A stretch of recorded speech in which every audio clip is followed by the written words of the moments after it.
waɗanda suka shirya zanga-zangar neman a sako jagoran masu fafutukar kafa ƙasar Biafra Nnamdi Kanu da ake zargi da cin amanar ƙasa sun sha alwashin ci gaba da shirin duk da gargaɗin da hukumomi suka yi.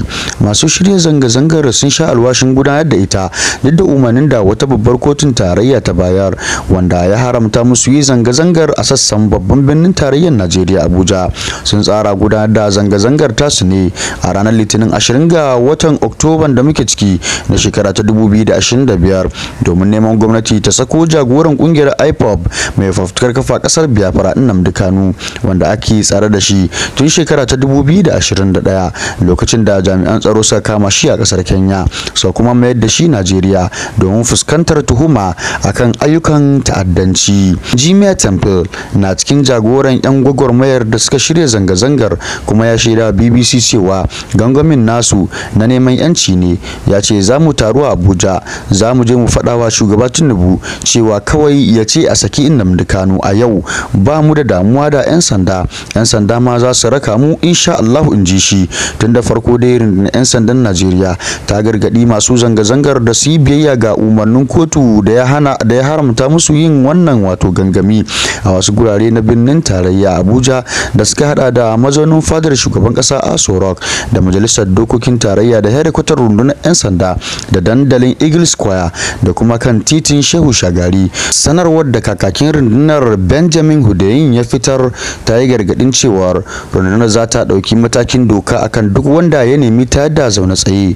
Kotu ta hana ko dai wannan kungiya ko kuma wata daban gudanar da zanga-zanga a Aso Rock da kewaye, in ji sanarwar. Masu zanga-zangar sun yi watsi da gargadin 'yan sandan tare da shan alwashin fitowa domin gangamin nasu kamar yadda suka tsara tun da farko. A gefe guda kuwa akwai wasu kungiyoyi na daban masu kira ga 'yan Najeriya musamman matasa su kauracewa zanga-zangar ta ranar Litinin. Kungiyar matasan Najeriya wato National Youth Council of Nigeria NYCN na cikin masu adawa da zanga-zangar kuma shugaban kwamitin rikon kwarya na kungiyar Buhari Ibrahim Shehu ya shaida wa BBC cewa sun ɗauki wannan matsaya ne domin gudun abin da zai iya biyo bayan zanga-zangar. Abu ne wanda idan an fara shi kamar wasa ba a san inda zai tsaya ba. Zanga-zanga ce kan Nnamdi Kanu wanda maganar shi tana gaban kotu. Bai kamata a ce mun shiga an yi karan tsaye ga abin da ke gaban kotu ba, in ji Buhari Shehu. Masu shirya wannan zanga-zanga a ƙarƙashin jagorancin dan gwagwarmaya Omoyele Sowore sun sha alwashin ci gaba. An gudanar da zanga-zangar adawa da manufofin shugaba Donald Trump na Amurka. Dabban mutane ne suka shiga zanga-zangar a sassan Amurka ta adawa da manufofin shugaban kasar Donald Trump. An gudanar da zanga-zangar da aka yi wa take da No Kings a jihohin Amurka 50 har kusa da gidan Donald Trump a Florida, inda suke danganta Trump cewa yana nuna kamar shi sarki ne.